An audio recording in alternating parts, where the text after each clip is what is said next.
The class released their fear beast. It curled beside the human and slept. Before we dive into this story, drop a quick hi in the comments and tell me where you're watching from. It really helps support the channel. The Galactic Pedagogical Institute floated in the silent expanse between three star systems, a marvel of architectural engineering where 1,000 different species sent their brightest young minds to learn. For Blake Turner, the human exchange student sitting awkwardly in a chair designed for beings with entirely different skeletal structures, it was just another day of being spectacularly out of place.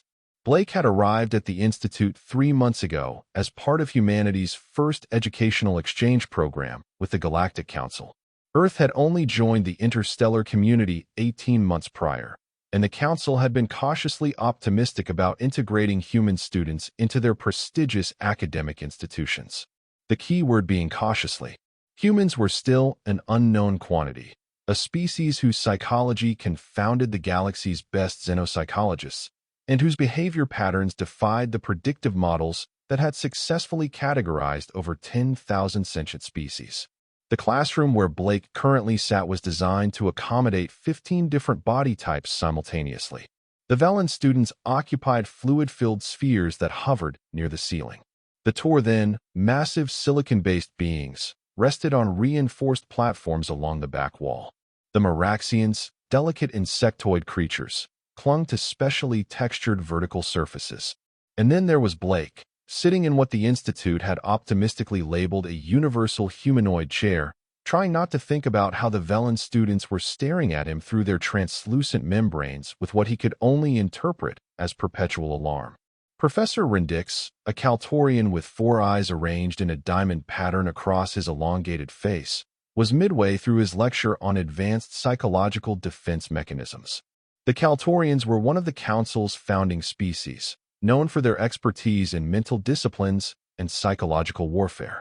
Rendix had been teaching at the Institute for 40 standard cycles and had seen thousands of students pass through his courses.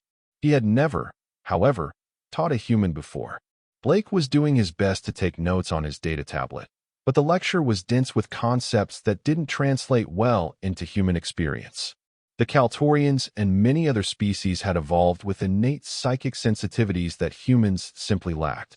Where they could sense emotional wavelengths and project mental constructs, humans were effectively deaf and blind to an entire spectrum of reality.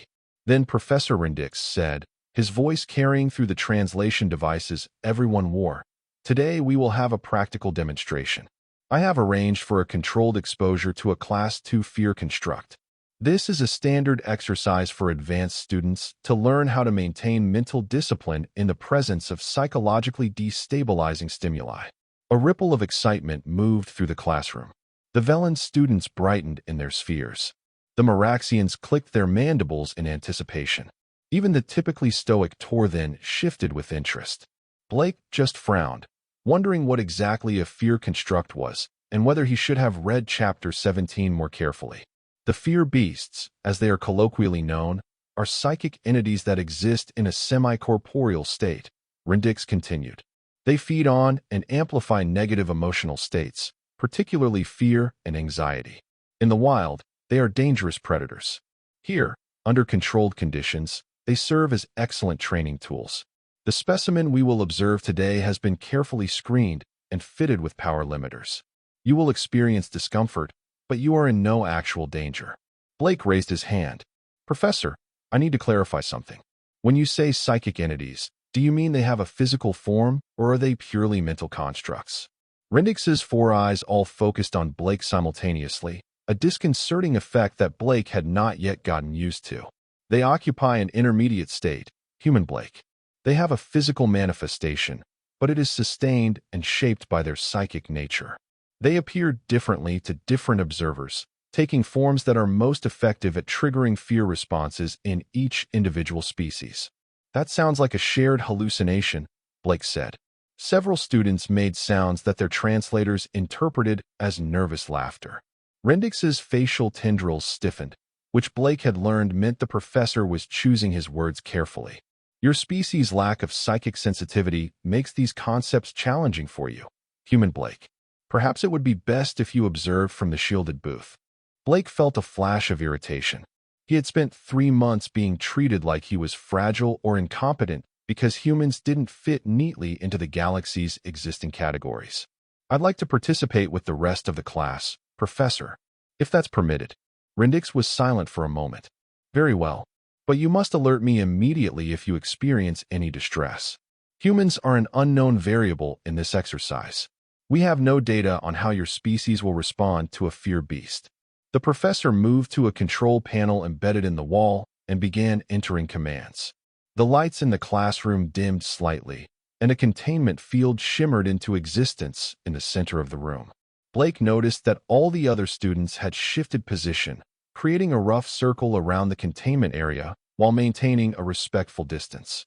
I am now deactivating the stasis field, Rendix announced. Remember your training. Maintain your mental disciplines. Do not allow the construct to establish a feedback loop with your fear response. You are observers, not prey. The air inside the containment field began to distort. At first, it looked like heat shimmer, then something began to take shape. Blake leaned forward, curious despite himself. What emerged was different for everyone watching. The Velen students saw a swarm of needle-toothed parasites that would drain their fluids. The Meraxians saw a colossal predator from their home world's ancient past. The Tor then saw a molecular disintegrator that would reduce their silicon structures to dust. Each student in the room saw their species' nightmare given form. Blake saw a large dog. He blinked, confused. The creature in the containment field looked like a German shepherd mixed with something a bit more wolf-like, with thick dark fur and intelligent eyes. It was pacing the perimeter of its enclosure, sniffing the air. It didn't look particularly frightening. It looked anxious. Around him, Blake could hear the other students' reactions. The Velen were pulsing rapid colors in their spheres. Several Meraxians had retreated higher up their vertical surfaces. Even the Tor then had shifted backward. The fear construct was clearly having its intended effect on everyone. Everyone except Blake. Professor, Blake said, is the fear beast supposed to look like a dog? Rendix turned 2 of his eyes toward Blake while keeping the other 2 on the creature. What is a dog? It's a domesticated canine from Earth. A pet. They're friendly. The professor's facial tendrils went completely rigid. That is not possible. The fear beast reads neurological and psychological patterns and manifests accordingly. It should appear as something your species finds threatening. Blake shrugged. I can see it's probably supposed to be scary, but it just looks like a nervous dog to me. Actually, it looks kind of stressed. This pronouncement caused several students to make sounds of disbelief. One of the Mirasian students, a female named Silith who had been friendly to Blake since his arrival, chittered a question that translated as, "How can you perceive the dread form as harmless? It radiates psychic terror." "Maybe that's the problem," Blake said, standing up. "I can't sense the psychic part, so I'm just seeing the physical form without the fear overlay." "Human Blake, sit down immediately," Rendix commanded. "You will not approach the containment field." But Blake was already moving closer, driven by curiosity and something else. He had always been good with dogs. Growing up, his family had rescued half a dozen of them, including some with serious behavioral issues. He knew scared dogs when he saw them, and this creature, whatever it actually was, had all the body language of a frightened animal in an unfamiliar environment. "Professor, look at its behavior," Blake said, stopping just outside the containment field. "It's not acting predatory. It's acting defensive. See how its ears are back and its tail is low? Those are stress signals." The fear beast had stopped pacing and was now staring directly at Blake. The other students made alarmed sounds as the creature approached the edge of the containment field closest to the human. "It is focusing on you," Silith warned. "Human Blake, you must move away." When they select a target, they establish a psychic link to amplify your fears until your mind breaks. Blake studied the creature's eyes. They were dark and oddly intelligent.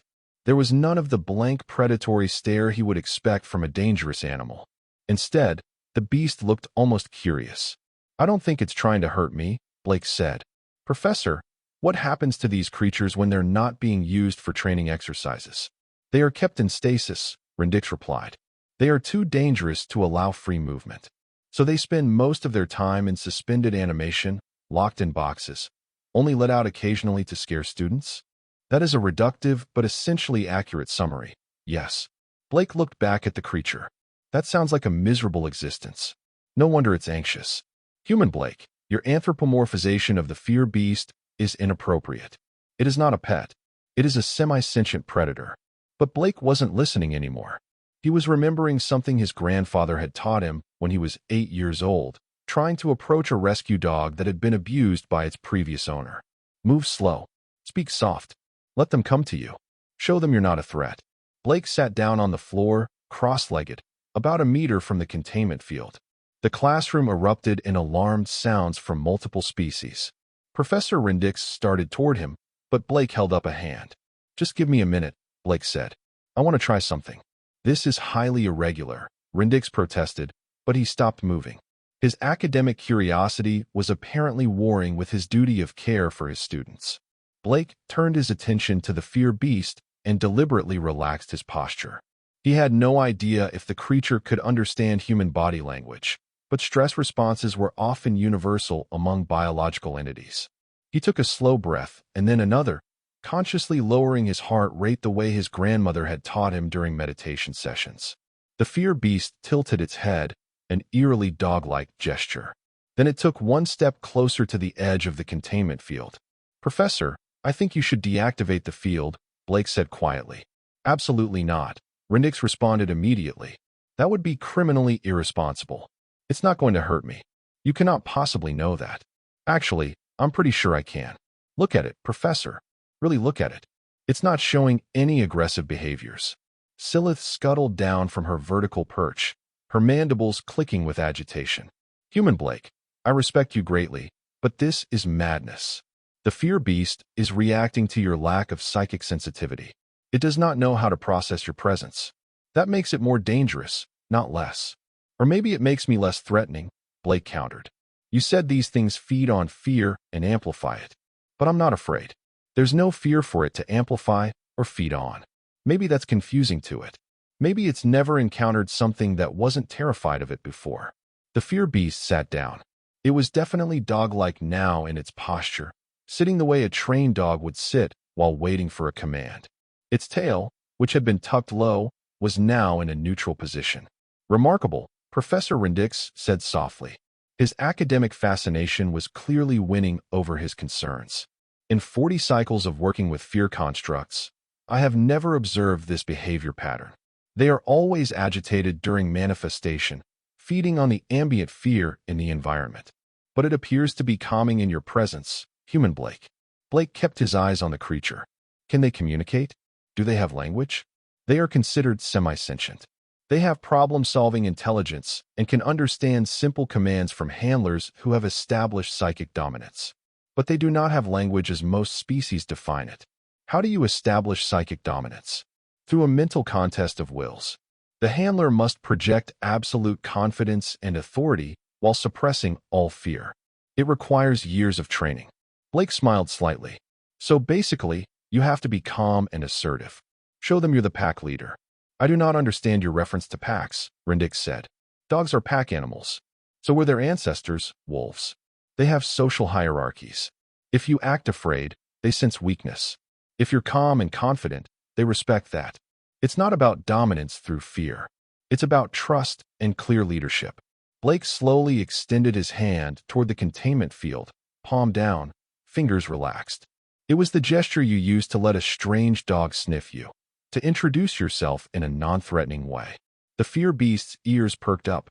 It stood and approached the containment field, stopping just on the other side from Blake's extended hand.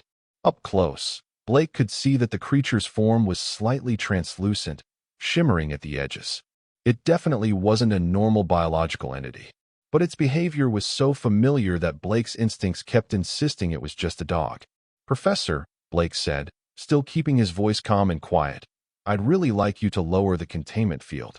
The legal liability alone makes that impossible, Rendix replied, but his tone suggested he was tempted. What if I sign a waiver? Humans do that when we do dangerous activities. I take full responsibility for any consequences. The other students had gone quiet, watching the interaction with a mixture of horror and fascination. One of the tour then rumbled something that translated as, the human is either incredibly brave or incomprehensibly foolish. Possibly both. Blake glanced back at Rendix. Professor, you said you've never seen this behavior before. Doesn't that make this a unique research opportunity? Isn't that worth some risk? He could see the internal debate playing out across Rendix's face. Kaltorians might look alien, but their expressions of conflict were surprisingly readable. Finally, Rendix said, if I do this, you must agree to the following conditions. First, at the slightest sign of aggression from the fear beast, you will retreat immediately. Second, I will have a neural disruptor aimed at the creature at all times. Third, this entire interaction will be recorded for academic analysis. And fourth, you will never tell anyone in the administrative department that I allowed this. Blake grinned. Deal.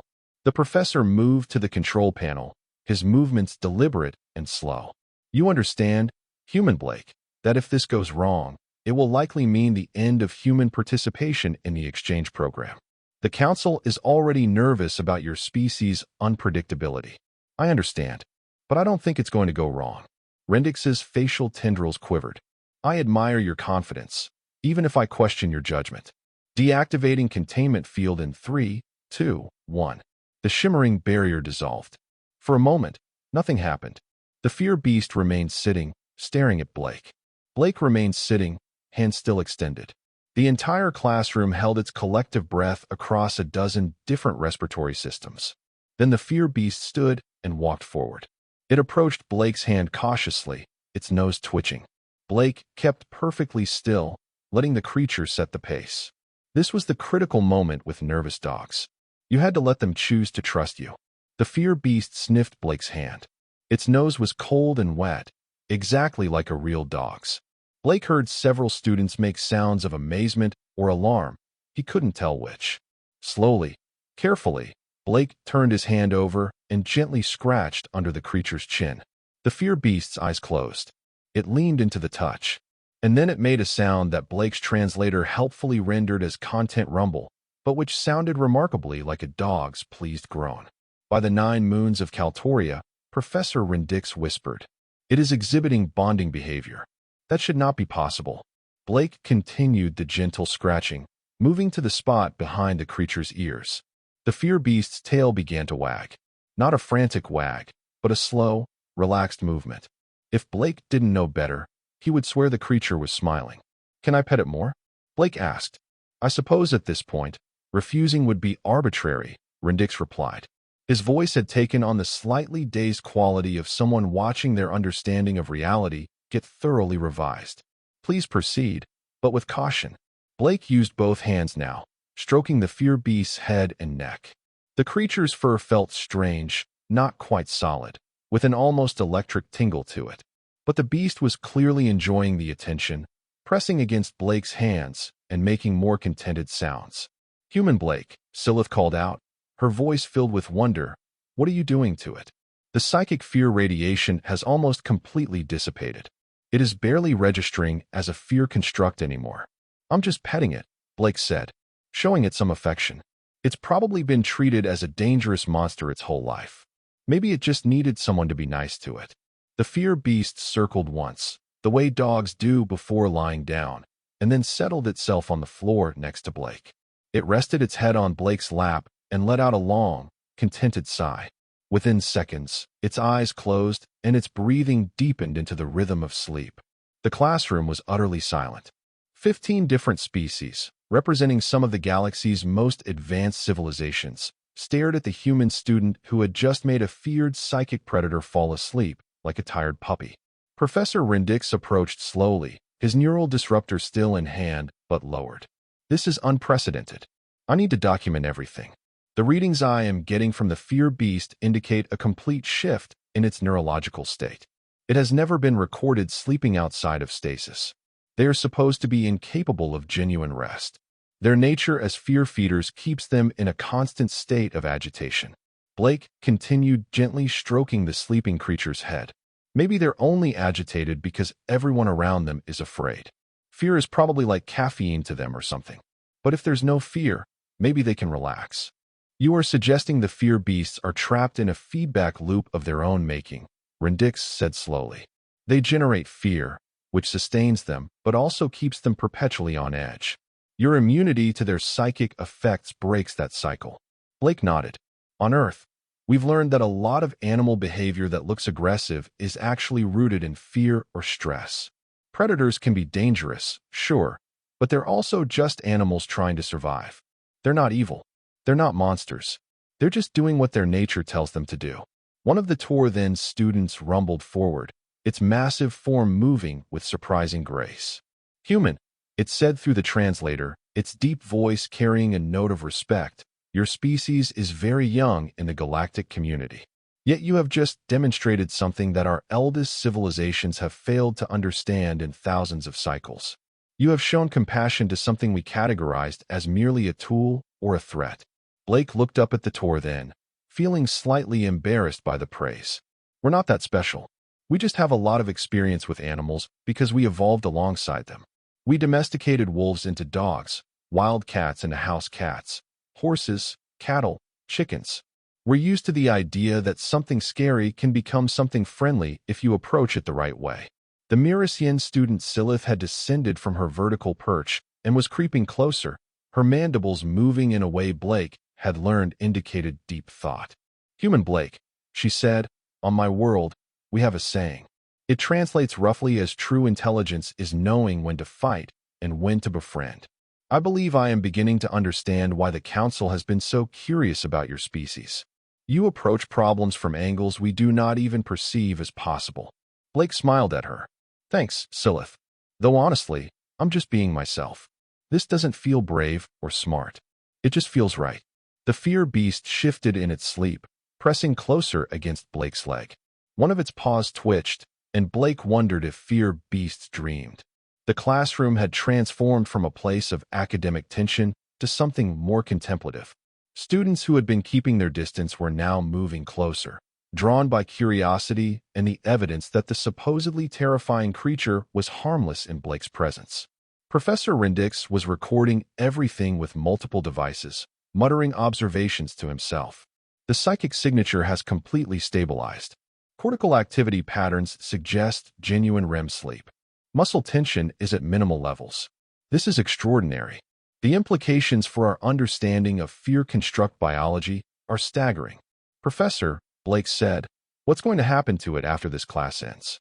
Will it go back into stasis? Rendix looked up from his instruments, his 4 eyes blinking in sequence. That is standard protocol, yes. These creatures cannot be safely housed in any other manner.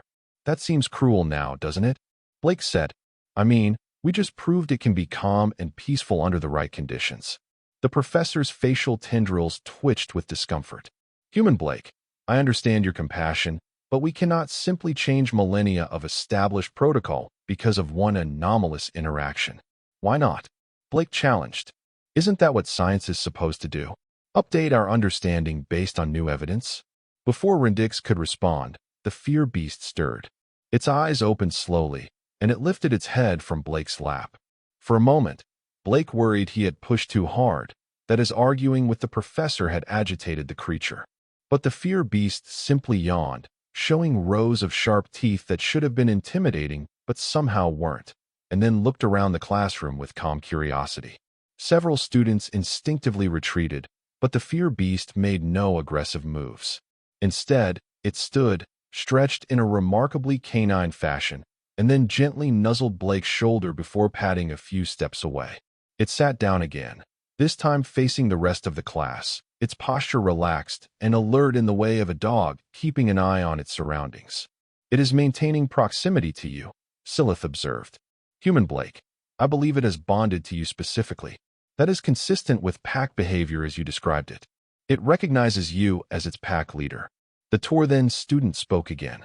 If the creature has bonded to the human, would it not be logical to allow them to remain together, at least for research purposes? Rendix's expression suggested he was simultaneously horrified and intrigued by the suggestion. The administrative complications would be considerable. Fear beasts require specialized containment. Security protocols would need to be completely revised. The liability insurance alone would be prohibitive. But Professor, another student interjected, this was a Velen named Terex whose sphere had gradually descended to a lower hover position. Consider the research value.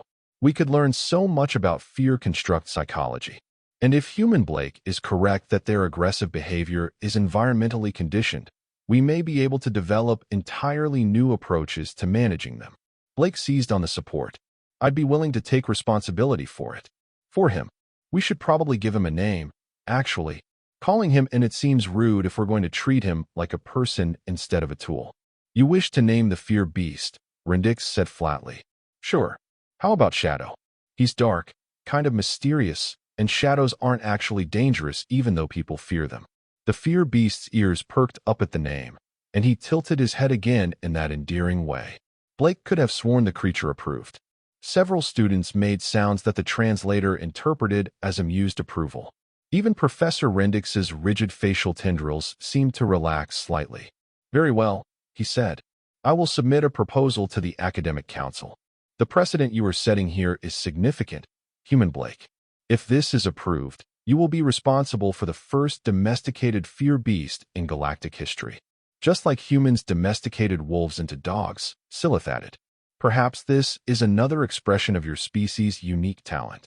Blake reached out and Shadow immediately came back to him, allowing Blake to scratch behind his ears again. It's not really a talent. It's just empathy, trying to understand things from another perspective. Fear beasts aren't evil. They're just misunderstood. Everyone's been so afraid of them that nobody bothered to consider they might be capable of more than predation.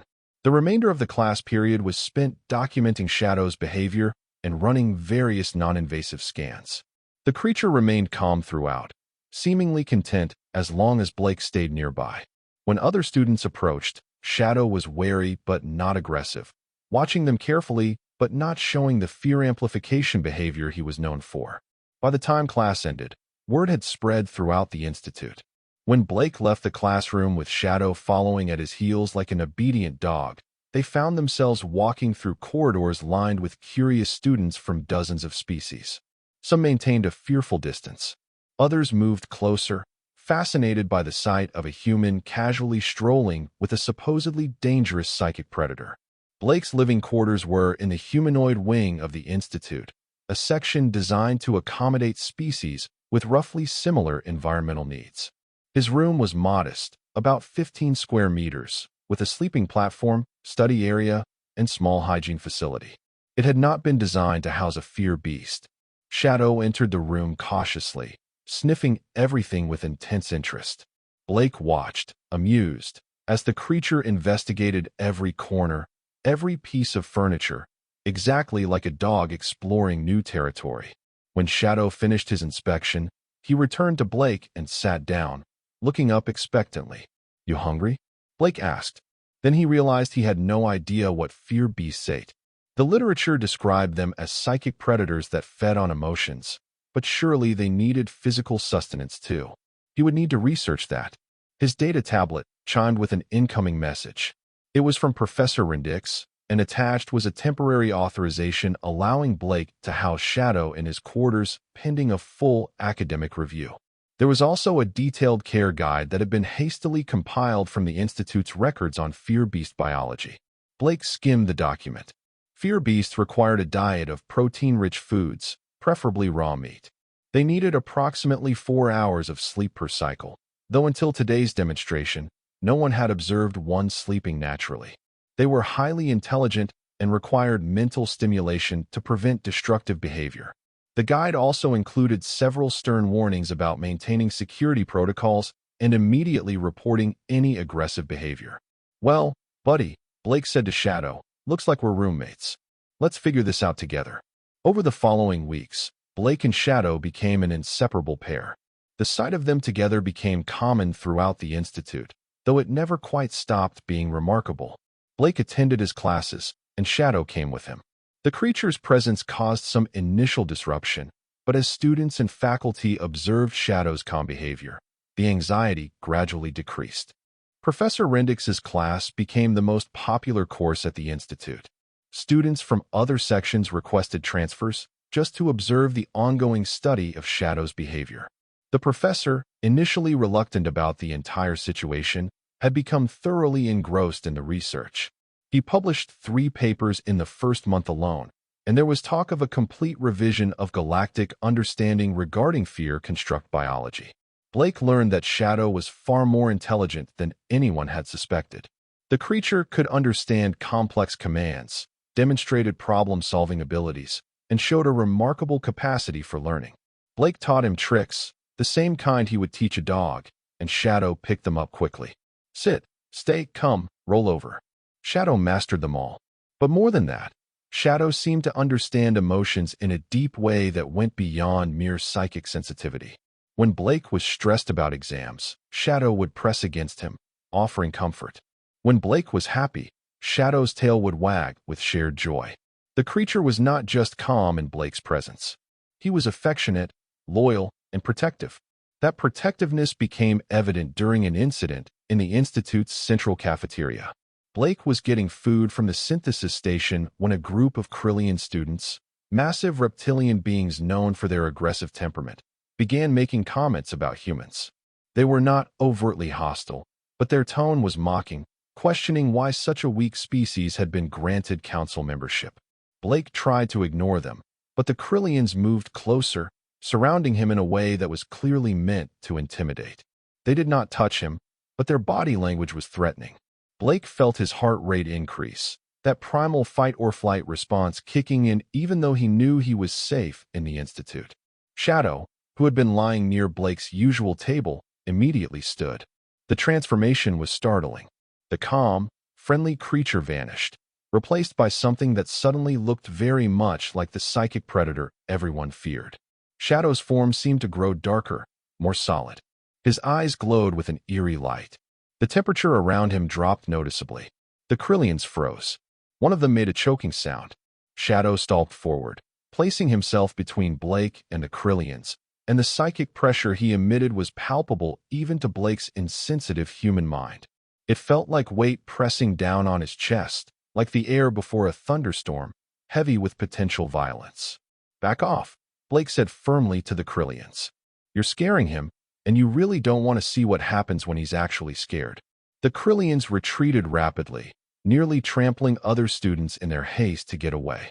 The moment they were gone, Shadow immediately relaxed, the threatening aura dissipating like morning fog. He returned to Blake's side, nudging his hand gently, seeking reassurance. Blake knelt down and hugged the creature. Good boy, he said softly. You protected me. But we're okay now. Everything's okay. The incident was reviewed by Institute security, but no disciplinary action was taken.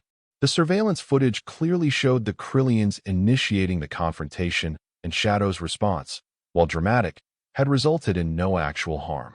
If anything, the incident reinforced that Shadow was not randomly dangerous. He was selectively protective, which was exactly how a loyal companion should behave.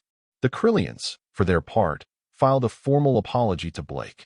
One of them, a student named Vorik, approached Blake privately a few days later.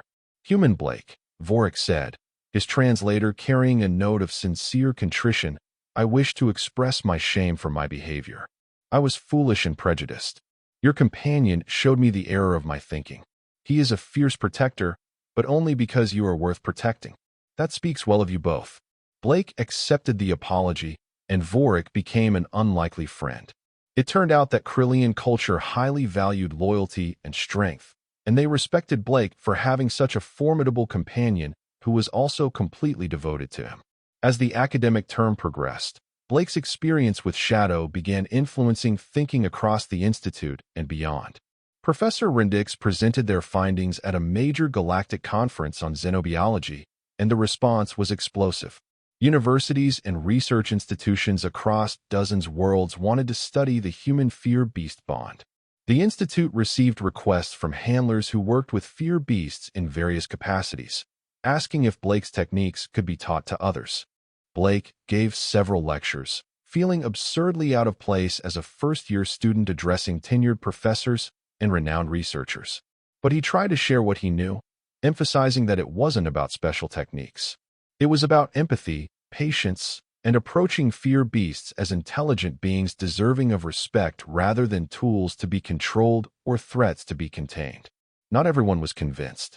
There were critics who argued that Blake's success was a fluke, that human psychic insensitivity made them uniquely suited to work with fear beasts, but didn't prove anything about the creatures themselves. Some insisted that Shadow was an anomaly and that most fear beasts remained dangerous. Blake couldn't argue with the need for caution, but he maintained that the default assumption of danger was self-fulfilling. If you treated something as a monster, it would behave like a monster. If you treated it as a potential friend, you might be surprised. The academic council eventually ruled that selected students and researchers would be allowed to attempt bonding with other fear beasts under controlled conditions. Blake served as an advisor for these attempts, which had mixed results. Some researchers, particularly those from species with less rigid psychological frameworks, were able to achieve partial bonds with fear beasts. Others found the creatures too unsettling to work with closely. But every successful bond, even partial ones, provided more data. Slowly, the galactic understanding of fear beasts began to shift. They were reclassified from Class 2 threats to Class 4 semi-sentient organisms capable of domestication. New protocols were developed for their care and handling. Some fear beasts remained in security roles, but they were treated better, given regular breaks from stasis, and paired with handlers who approached them with respect rather than fear. Shadow himself became something of a celebrity. Journalists from across the galaxy visited the Institute to interview Blake and observe the famous fear beast who slept peacefully beside a human. There were documentaries, academic papers, even a children's educational program featuring simplified versions of Blake's story designed to teach young beings about empathy and understanding differences. Through it all, Shadow remained fundamentally the same good-natured creature Blake had first encountered in that classroom. He enjoyed belly rubs, playing fetch with a gravitational sphere that Blake had adapted as a toy, and sleeping in a patch of synthesized sunlight that came through Blake's window during the artificial afternoon cycle. Blake's friendship with Shadow also deepened his connections with other students. Silith, the Mirasian who had been friendly from the beginning, became Blake's closest friend at the Institute. She was fascinated by human culture and would spend hours asking Blake about Earth, trying to understand the world that had produced someone capable of befriending a fear beast. One evening, as they studied together in the common area with Shadow dozing nearby, Silith said, "Human Blake, I have been thinking about your species' approach to other beings. On my world, we categorize entities as either kin or threat. There is no middle ground. But humans seem to have a third category, potential friends. It is a strange concept, but I find it beautiful." Blake looked up from his data tablet. "I guess we do that because we've always been surrounded by other species. Not aliens, but animals. We learned early that not everything unfamiliar is dangerous. Some things are just different, and different can be good." Silith clicked her mandibles thoughtfully.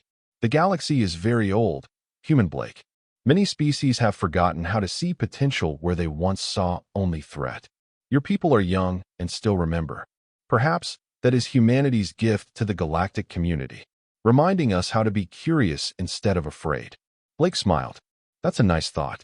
Though honestly, I think any species could do what I did with Shadow. They just have to be willing to try. But that willingness is rarer than you think." Silith gestured around the common area, where several students from different species were studying or socializing. "Most beings in the galaxy live in established patterns. We do what has always been done because it is safe and known. Humans are chaotic. You break patterns without even realizing you are doing it. That chaos is frightening to some, but it is also necessary. Without it, we stagnate." Blake considered this. He had never thought of himself as chaotic, but he supposed that from the perspective of civilizations thousands of years old, humans were wildly unpredictable. Earth had gone from primitive radio technology to interstellar capability in less than 2 centuries. Most species took millennia to make similar advances. Humans didn't respect the expected timeline. They improvised, experimented, and occasionally stumbled into breakthroughs that other species had deemed impossible. As the term continued, Blake's reputation grew beyond just the story of Shadow. He became known as someone who could bridge different perspectives, who could find common ground between species that had little apparent connection. When conflicts arose between students from cultures with incompatible social structures, Blake often found himself called in to mediate. He didn't consider himself particularly diplomatic. but his outsider status gave him a unique position. He wasn't invested in any species' traditional hierarchies or ancient grievances. He could look at problems with fresh eyes and ask questions that others wouldn't think to ask. One such conflict involved a Tor-Then student and a Velen student who had been paired for a group project. The Tor-Then, named Krandax, was methodical and slow-moving, preferring to thoroughly analyze every aspect of a problem before taking action. The Velen, called Myrish, was quick and intuitive, making decisions based on immediate impressions and adjusting on the fly. They were driving each other crazy. Blake met with them separately first, then together. He listened to their complaints and frustrations, and then he said something that surprised them both. "You're both right, and you both need each other." "That is illogical," Krandax rumbled. "Our approaches are fundamentally incompatible." "Are they?" Blake asked. "Or are they complementary?" "Krandax, your thorough analysis catches problems that Myrish would miss. Myrish, your quick intuition allows you to seize opportunities that Krandax would still be evaluating. Separately, you're both limited. Together, you could be incredibly effective. But how do we work together when we disagree on basic methodology?" Myrish asked, his sphere pulsing with agitation. "You compromise. You find a rhythm that uses both approaches. Start with Myrish's intuition to identify promising directions, then use Krandax's analysis to refine and perfect the approach. Play to your strengths instead of fighting over whose method is correct." It took some more discussion and negotiation, but eventually Krandax and Myrish agreed to try Blake's suggestion. Their project ended up being one of the highest-rated submissions in their class. Afterward, both students told others that the human had taught them something their own species' educational systems had never emphasized. That different approaches weren't obstacles to overcome, but tools to combine. These kinds of interactions happened regularly throughout Blake's first year at the Institute. He didn't seek them out, but people kept coming to him with problems, questions, and conflicts. Blake sometimes wondered if this was why humanity had been invited to join the Galactic Council despite being so young and seemingly primitive by galactic standards. Maybe the galaxy needed a fresh perspective. Maybe humans, with their chaos and unpredictability, offered something valuable precisely because they didn't fit neatly into established categories. Shadow was always with him during these mediation sessions, a calm presence that seemed to put people at ease. There was something about the sight of the former fear beast lying peacefully at Blake's feet that made problems seem less insurmountable. If a human could befriend a psychic predator, surely any conflict could be resolved with enough patience and understanding. The academic year moved toward its conclusion, and Blake began to think about what would come next. His exchange program was initially planned for 1 year, after which he would return to Earth. But Professor Rendix had approached him about staying longer, possibly pursuing an advanced degree in xenopsychology. Several other institutions had also extended offers, wanting Blake to bring his unique perspective to their programs. Blake was tempted. He had learned so much, grown so much during his time at the Institute.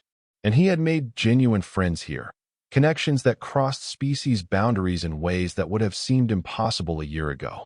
But he also missed Earth, missed his family and human culture. There was comfort in the familiar, even for someone who had adapted well to the alien. The decision became more complicated when the Galactic Council made a formal request. They wanted Blake to serve as a consultant for the newly formed Interspecies Understanding Initiative, a program designed to improve communication and cooperation between the Council's member species. It would be a prestigious position, and it would allow Blake to continue his work bridging different perspectives on a much larger scale. He discussed it with Shadow, of course. The fear beast couldn't respond with words, but Blake had learned to read his companion's body language and psychic impressions. Shadow was content wherever Blake was, but Blake sensed that the creature enjoyed the diverse environment of the Institute, the constant flow of different beings and experiences. Blake also talked to Silith, who had become his closest confidant. "What do you think I should do?" he asked her one evening as they sat in the observation deck, watching ships come and go from the Institute's docking ports.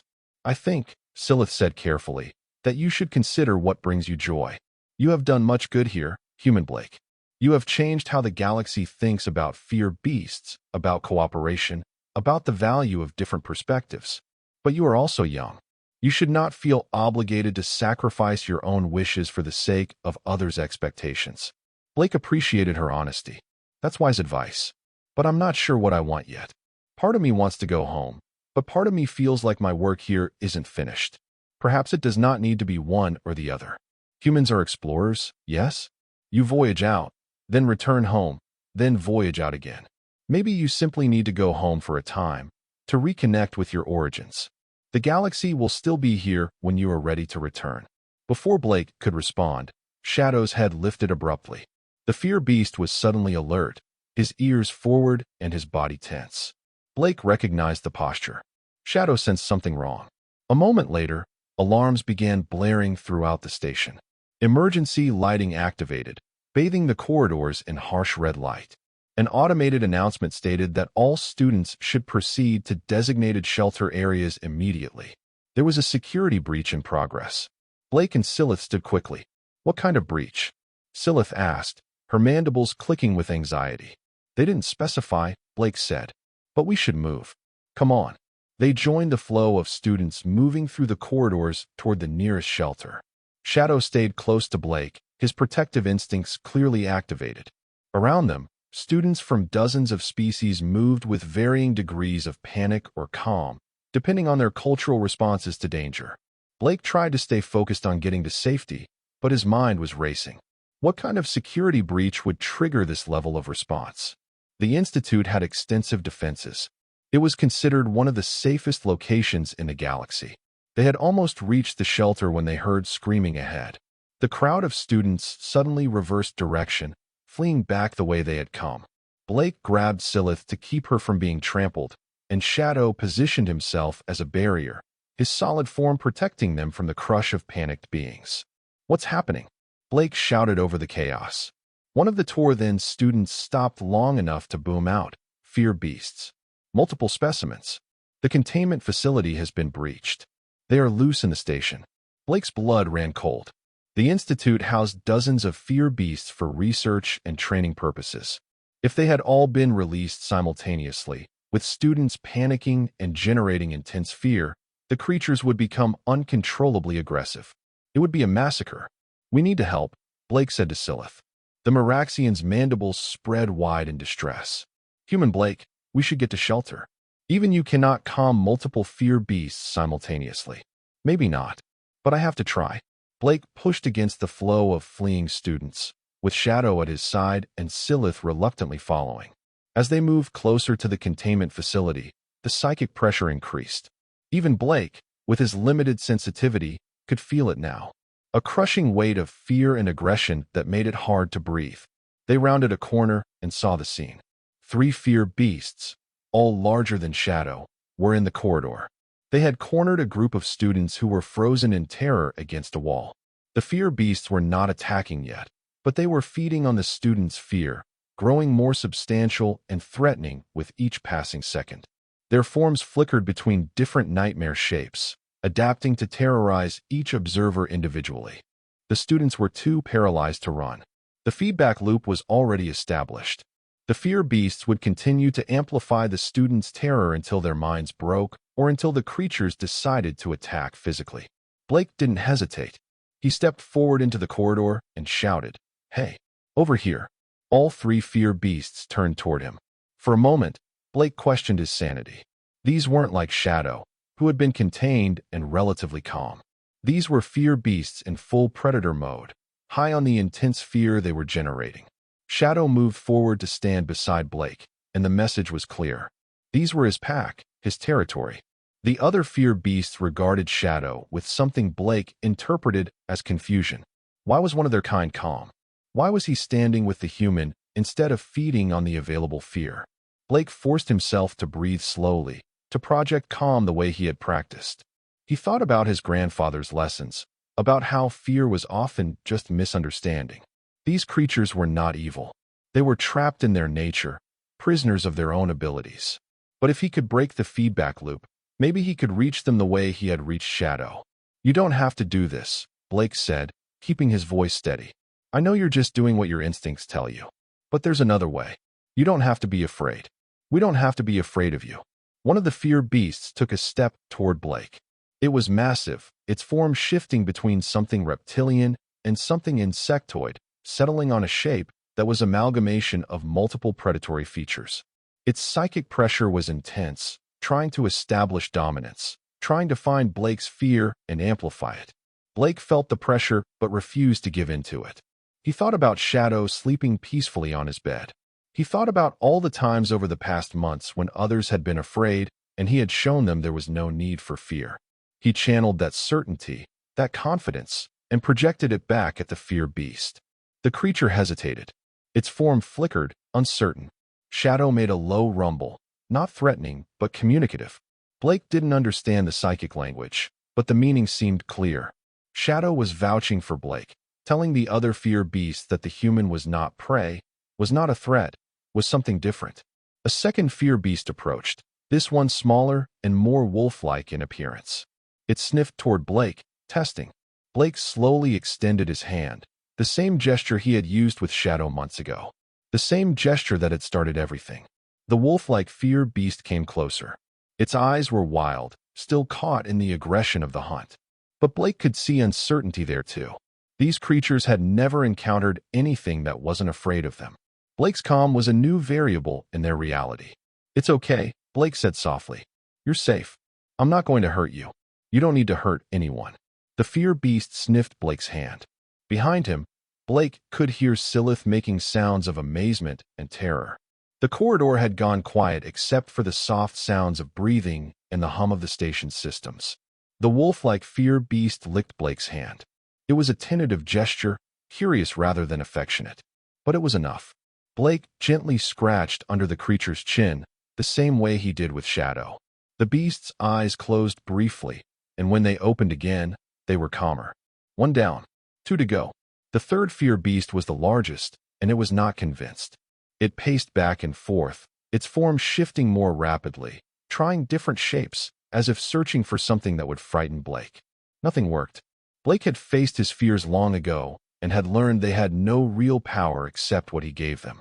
Shadow approached his larger cousin slowly, displaying submissive body language. It was clear that Shadow was deferring to the larger beast's dominance while simultaneously trying to communicate. The exchange was entirely psychic, completely beyond Blake's ability to perceive, but he could guess at the content. Shadow was explaining about Blake, about the pack, about this new way of existing that didn't require fear. The large fear beast stopped pacing. It looked at Shadow, then at Blake, then at the wolf-like beast who was now sitting calmly beside the human. The cognitive dissonance was almost visible. Everything in the creature's nature told it to attack, to feed, to amplify fear. But the evidence before it contradicted those instincts. Blake took a careful step forward. "You're the alpha, aren't you?" he said to the large beast. "The leader. The others will follow your example." "I get that. Leadership is hard. You have to make decisions that everyone else depends on. But right now, you can choose something different. You can choose to trust instead of fear." The large fear beast's form stabilized into something vaguely ursine, a massive shape that could tear Blake apart without effort. It approached slowly, each step deliberate. Blake held his ground, keeping his breathing steady, his heart rate calm. He was betting everything on his understanding of pack dynamics, on his belief that even psychic predators could choose differently when given the option. The bear-like fear beast stopped directly in front of Blake. It lowered its massive head until it was level with Blake's face. Blake could feel the creature's breath, cold and carrying a scent like ozone. The psychic pressure was enormous, like standing at the base of a waterfall, the sheer force of the beast's presence almost overwhelming. Blake reached up slowly and placed his hand on the fear beast's head. The fur was coarse and strangely textured. The creature's eyes, multiple pupils in each orbital socket, stared into Blake's with an intelligence that was both alien and familiar. "We're going to be okay," Blake said. "All of us. You don't have to be monsters. You can choose to be something else." For a long moment, nothing happened. Then the bear-like fear beast's eyes closed. The psychic pressure dissipated like a released breath. The creature leaned into Blake's touch, a gesture of acceptance, of surrender, of trust. The corridor erupted in sounds of relief and amazement. The trapped students who had been paralyzed against the wall began to move. though they gave the fear beasts a wide berth. Security personnel arrived moments later, weapons drawn, ready to contain the threat. They stopped short when they saw Blake standing calmly surrounded by 3 fear beasts, petting them like oversized dogs while Shadow sat nearby looking pleased with himself. The incident was investigated thoroughly. It turned out that a malfunction in the containment facility's power system had caused a simultaneous release of all stored specimens. It was an accident, not an attack, but the consequences could have been catastrophic. Students could have died. The fear beasts themselves might have been destroyed in the effort to contain them. Instead, Blake had defused the situation without violence. The 3 fear beasts he had calmed were dubbed Nova, Whisper, and Titan by the students who had witnessed the event. They joined Shadow in a new research program focused on fear beast rehabilitation and bonding. The incident made galactic news. Blake Turner, the human student who had befriended a fear beast, had now prevented a tragedy by befriending 3 more in the middle of a crisis. The story spread across hundreds of worlds, and Blake became a celebrity whether he wanted to be or not. The Galactic Council accelerated their offer, making it clear they wanted Blake's expertise for their interspecies understanding initiative. Universities across the galaxy extended invitations. Blake received messages from beings he had never met, thanking him for changing how they thought about fear and about beings different from themselves. It was overwhelming. Blake had never sought fame or attention. He had just tried to do what seemed right in the moment, applying lessons his grandfather had taught him about dogs to an alien situation that happened to have surprising parallels. Professor Rendix published a comprehensive paper on Blake's interactions with multiple fear beasts, arguing that humanity's unique position as a psychically insensitive species had allowed Blake to break through barriers that had existed for millennia. The paper proposed that other supposedly intractable problems in galactic society might benefit from human perspectives precisely because humans approach things from such different angles. As the academic year officially ended, Blake made his decision. He would return to Earth for a time, spending a few months with his family and reconnecting with his home world. But then he would come back to the Institute, continuing his studies and working with the expanding Fear Beast Rehabilitation Program. The galaxy had shown him wonders and challenges he had never imagined, and he wasn't ready to walk away from that. Shadow, Nova, Whisper, and Titan would remain at the Institute, cared for by the staff and by other students who were learning Blake's techniques. But Blake knew that Shadow, at least, would be waiting for him when he returned. The bond they had formed was permanent, transcending the physical distance that would temporarily separate them. On his last evening at the Institute before departing for Earth, Blake held a small gathering with the friends he had made. Silith was there, along with Vorik the Krillian, Terex the Velen, Krandax the Torthen, and a dozen other students from various species. They shared food from their respective cultures, exchanged stories, and talked about what they had learned from each other. "Human Blake," Silith said as the evening wound down, "you came here as an exchange student, unknown and uncertain. You leave as someone who has changed the galaxy's understanding of fear and friendship. I am honored to call you my friend." The other students voiced their agreement in various languages and communication methods. Blake felt his throat tighten with emotion. He had come to the Institute expecting to be an outsider, a curiosity at best. Instead, he had found belonging in the most unexpected of places. Shadow was beside him as always, and Blake scratched behind the fear beast's ears while he responded. "I learned as much from all of you as you did from me. Maybe more. You taught me that home isn't just a place. It's wherever you find beings who accept you for who you are." The gathering eventually dispersed, students returning to their quarters or preparing for their own departures. Blake walked back to his room with Shadow, taking a final route through the corridors he had walked so many times. Tomorrow, he would board a transport ship back to Earth, beginning the journey home. But tonight, he was exactly where he belonged. In his quarters, Blake prepared for sleep on his last night at the Institute. Shadow had already claimed his usual spot, circled 3 times in that inexplicably dog-like way, and settled onto the sleeping platform. Blake joined him, and Shadow immediately shifted to rest his head on Blake's chest, a comforting weight. Blake stared at the ceiling, thinking about everything that had happened. He had come to the Institute as just another student, anonymous and unremarkable. He would leave as the human who befriended fear beasts, who showed the galaxy that even the most frightening things could become friends if approached with empathy and courage. But Blake didn't feel particularly brave or special. He had simply been himself, applying human values of compassion and curiosity to a new situation. Maybe that was humanity's real gift to the galaxy. Not advanced technology or superior strength, but the stubborn insistence on seeing potential for connection even in the most unlikely places. Shadow began to snore softly, a rumbling sound that Blake had come to find deeply comforting. Blake smiled and closed his eyes, ready for sleep and ready for whatever came next. The galaxy was vast and full of wonders. There were countless species, infinite diversity, endless possibilities for misunderstanding and conflict. But there were also limitless opportunities for connection, for friendship, for learning to see past fear to the being on the other side. Blake Turner had come to the Galactic Pedagogical Institute to learn. He had succeeded beyond anyone's expectations, including his own. But the most important lesson he learned was one he had actually brought with him from Earth, a simple truth his grandfather had taught him about nervous dogs, and that applied equally to psychic predators. Everyone is scared of something, but fear doesn't have to define how we treat each other. Sometimes, all it takes is one person willing to extend their hand, to show trust first, to say I'm not afraid of you. Sometimes, that's enough to change everything. Shadow stirred in his sleep, pressing closer to Blake.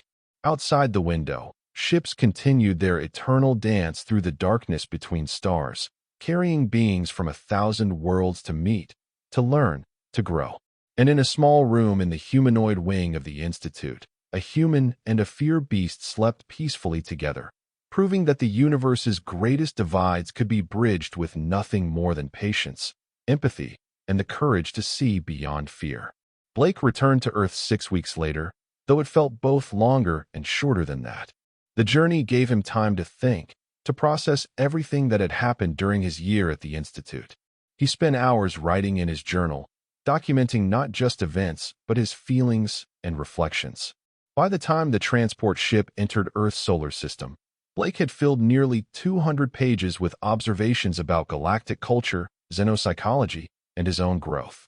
His family met him at the spaceport in Nevada, which served as Earth's primary hub for interstellar travel. Seeing their faces, hearing their voices without translation software, being able to hug them without worrying about species-appropriate greeting protocols, all of it felt like drinking water after a long drought. Over the following weeks, Blake readjusted to Earth life. He gave lectures at universities about his experiences, though he found himself frustrated by how little even Earth's best xenopsychologists understood about the species humanity had recently joined in the galactic community. He also found himself missing the Institute, missing his friends there, and especially missing Shadow. But Earth had its own rewards. Blake reconnected with old friends, explored places he had taken for granted before leaving, and spent time with his family learning to appreciate his home world with new eyes. The trees, the oceans, the incredible biodiversity of Earth, all of it seemed more precious now that he had seen other worlds and knew how unique each planet's ecosystem was. He also worked with Earth's Interstellar Relations Council, sharing everything he had learned. Humanity was still figuring out its place in galactic society, still learning the unwritten rules and ancient protocols. Blake's practical experience was invaluable, and he found himself helping to train other humans who would be joining exchange programs or taking positions with galactic organizations. During one of these training sessions, a young woman asked him, "How did you know the fear beast wouldn't hurt you? Weren't you scared at all?" Blake considered the question carefully. "I was nervous," he admitted, "but fear and nervousness aren't the same thing. I was uncertain about the outcome, but I genuinely didn't believe the fear beast wanted to hurt me. It was scared and confused, not malicious. Once I understood that, approaching it became less about courage and more about compassion." The woman nodded thoughtfully. "That's what everyone says about humans, that we approach the unknown differently than other species. We're more willing to take risks, to try unusual solutions." Blake smiled. "Maybe, but I think it's more that we don't know enough to be properly cautious. Other species have millions of years of history teaching them what works and what doesn't. We're new enough that we haven't learned all the rules yet, so we break them accidentally. Sometimes that causes problems. Sometimes it leads to breakthroughs. After 3 months on Earth, Blake received a message from Professor Rindix. The rehabilitation program for fear beasts had expanded significantly. Over 40 fear beasts across the galaxy had been successfully bonded with handlers using techniques adapted from Blake's methods. The change in understanding was cascading through galactic society, affecting how beings thought about other supposedly intractable problems. The message ended with a simple line. Shadow asks after you daily, in his way. He is well cared for, but he misses his pack leader. We all look forward to your return. Blake read the message 3 times. He had been planning to spend another month on Earth, but suddenly that felt too long. He had found something at the Institute that he couldn't find on Earth, a sense of purpose that went beyond himself. He was needed there, not as a human representing Earth, but as Blake Turner, the guy who was pretty good with animals and happened to work well with psychic predators. He discussed it with his family. His mother had worried throughout his time at the Institute, but she could see how much the experience had meant to him. If this is where you need to be, she said, then go. But promise you'll visit. And send more messages this time. Your father nearly drove himself crazy worrying when you'd go days without contact. Blake promised. And 2 weeks later, he was back on a transport ship heading toward the Institute. The journey felt different this time. He wasn't an uncertain student heading into the unknown. He was returning home to friends who valued him and work that mattered. When he arrived at the Institute, it was Shadow who greeted him first. The fear beast had somehow sensed Blake's approach, and station security had given up trying to keep him away from the docking bay. Shadow was waiting when Blake came through the airlock, and the reunion was everything Blake could have hoped for. Shadow bounded toward him with unfear beast-like enthusiasm, tail wagging furiously, and Blake dropped his bags to hug the creature properly. Welcome home, human Blake, Professor Rindix said, approaching with his characteristic measured gait.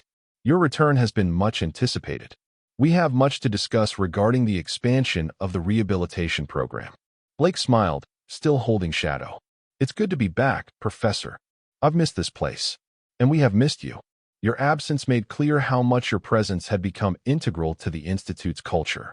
You have changed things here, human Blake, in ways that will last long after you eventually move on to whatever comes next in your life. Over the following months, Blake settled into a routine that felt right. He completed his formal studies while working extensively with the Fear Beast Rehabilitation Program. Nova, Whisper, and Titan had all bonded with other handlers, though they still responded well to Blake.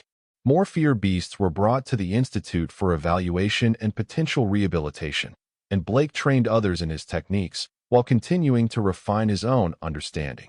He also took on an informal role as a cultural liaison, helping species communicate across difference and find common ground in disputes. It wasn't an official position, but it became a recognized part of the Institute's community.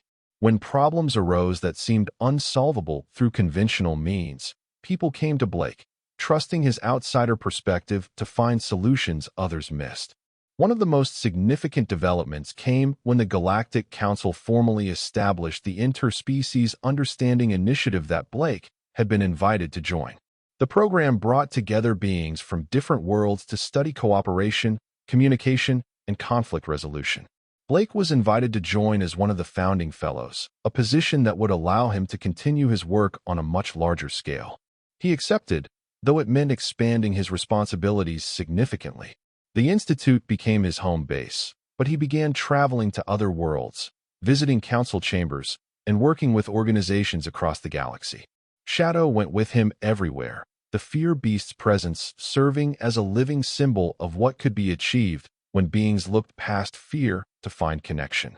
Blake's work took him to conflict zones where species had been unable to resolve disputes for generations. He walked into rooms filled with beings who hated each other, who had fought wars over incompatible values or scarce resources.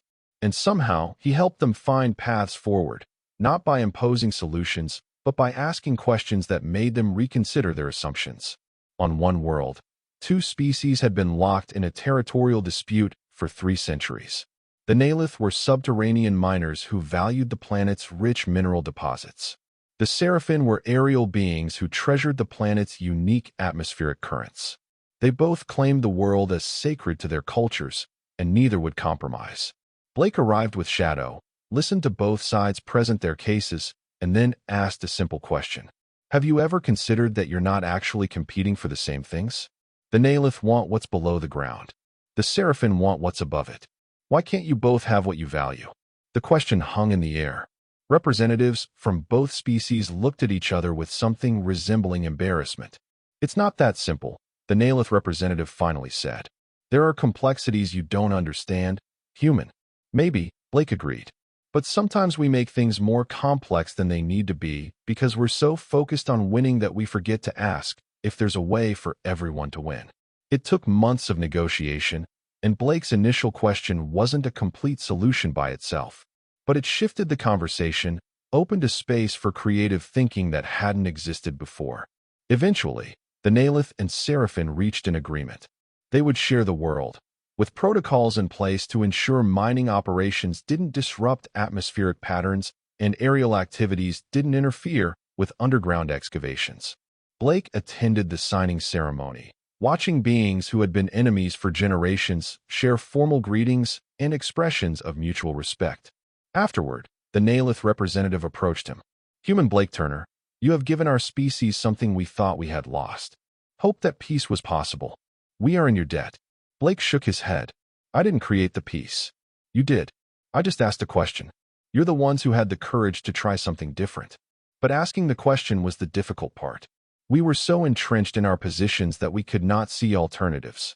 You, as an outsider, could see what we were blind to. That is a valuable gift.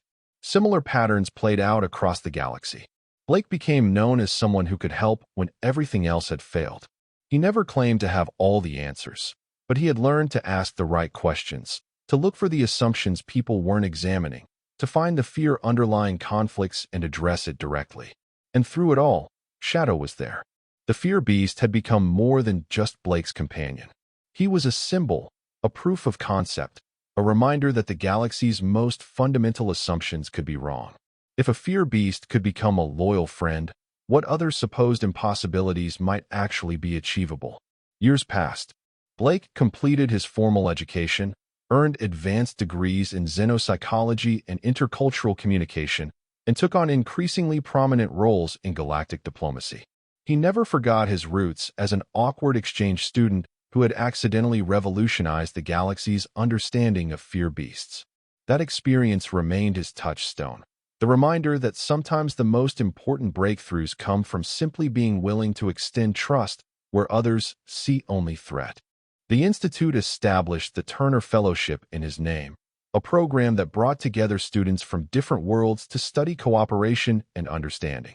Blake taught seminars there when his schedule allowed, always emphasizing that his techniques weren't special or magical.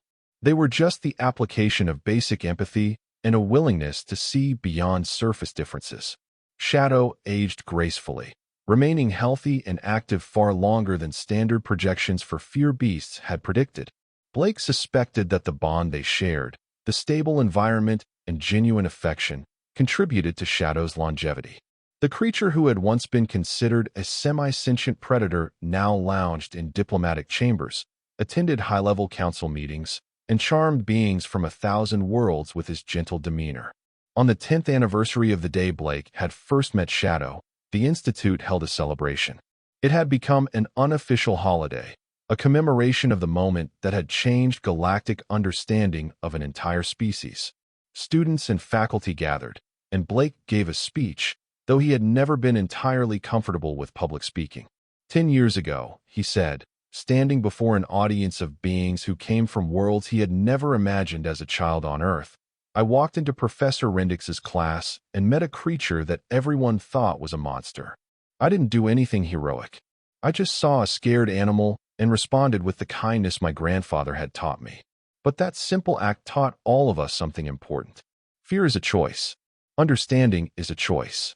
And the choice to reach out in friendship, even to something that scares us, that's always possible. It just takes courage. Not the courage to fight, but the courage to trust. The audience responded with approval in dozens of different ways. Applause, bioluminescent flashes, harmonic tones, temperature shifts.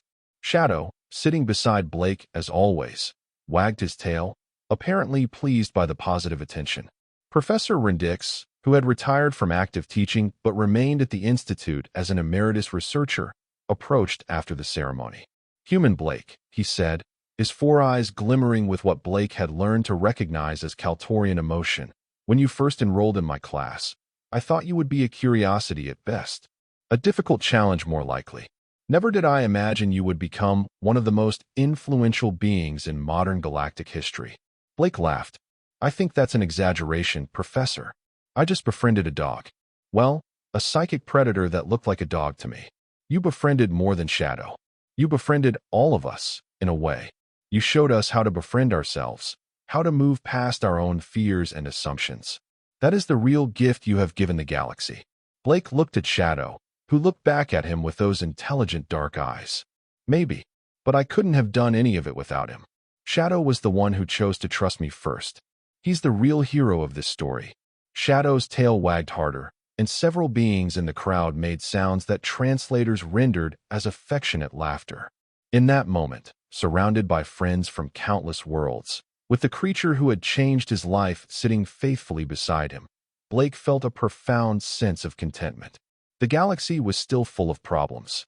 Species still had conflicts, still struggled to understand each other, still let fear drive their decisions. But things were better than they had been. Understanding was spreading, one connection at a time, one unlikely friendship at a time. And it had all started because a nervous dog, or what Blake perceived as a nervous dog, had been released in a classroom, and instead of running away, Blake had chosen to sit down and offer kindness. Sometimes, Blake thought, the most revolutionary act is simply refusing to be afraid. Sometimes, the most powerful thing we can do is extend trust to something the world insists is untrustworthy. Because fear beasts aren't the only ones trapped by their nature. We all are, until we choose differently. Shadow nudged Blake's hand, a gentle reminder that dwelling too long on philosophy was unnecessary when there were ears to be scratched and, apparently, celebratory food to investigate. Blake smiled and returned his attention to the celebration, to the beings who had become his family, to the life he had built in the spaces between the stars. The galaxy was vast, but it felt a little smaller now, a little more like home. And somewhere in the universe, Blake was certain, there were other unlikely friendships waiting to happen, other barriers waiting to be crossed, other beings waiting for someone to choose trust over fear. All it took was one person willing to sit down, extend their hand, and say, "I'm not afraid of you." One person willing to see potential where others saw only threat. One person willing to believe that even the scariest monsters might just be friends we haven't met yet. 20 years after that first meeting, Blake Turner stood in the Galactic Council chambers as they formally recognized fear beasts as fully sentient beings deserving of all rights and protections. The legislation passed unanimously, something that had never happened before in Council history. Every species, despite their differences, agreed that beings once considered mere predators deserved dignity and freedom. Shadow was there, gray around the muzzle now, but still strong, still loyal. Hundreds of other fear beasts had been rehabilitated, bonded with handlers across the galaxy. They served as therapy companions, diplomatic aides, search and rescue partners. They had become valued members of galactic society, proof that understanding could triumph over fear. Blake's work had expanded beyond fear beasts. His methods were now taught in schools across thousands of worlds. The principles were simple but revolutionary. Approach the unknown with curiosity rather than fear. Look for common ground. Extend trust first. Treat every being, no matter how different or frightening, as deserving of respect until they prove otherwise. He retired eventually, returning to Earth with Shadow to spend his final years in the place where his journey began. He wrote books, taught occasionally, and spent long hours in his garden with Shadow sleeping in the sun beside him. Students still visited, seeking wisdom, but Blake always told them the same thing. There was no secret technique, no special gift. Just empathy, patience, and the courage to choose connection over fear. When Shadow finally passed, peaceful and surrounded by love, Blake mourned deeply. But he also celebrated a life that had changed the galaxy, a friendship that had proved impossible things were possible. Shadow was buried on Earth, in the garden they had shared, with a simple marker that read, "Here lies Shadow, who taught the galaxy that monsters are just friends waiting to be understood." Blake lived to see humanity fully integrated into galactic society, no longer the uncertain newcomers, but respected members contributing their unique perspective. He lived to see fear beasts thriving across hundreds of worlds. He lived to see the principles he had stumbled upon transform how species interacted with each other. And when his time came, Blake Turner died peacefully, surrounded by family both human and alien, knowing that he had made the galaxy a little bit kinder, a little bit braver, a little bit more willing to choose understanding over fear. His legacy lived on in every rehabilitated fear beast, in every conflict resolved through empathy rather than force, in every being who chose to extend their hand in friendship to something that scared them. The galaxy remembered him not as a hero or a diplomat, but as the human who sat down beside a fear beast and refused to be afraid. Sometimes, that was all it took to change everything. And that was the end of the story. If you listened all the way to here, don't forget to leave feedback about what you thought of the story in the comments, whether positive or negative. Your feedback helps us improve. Also, leave your like and subscribe to the channel for more stories like this one. And I'll leave here on the screen another video that I'm sure you'll like.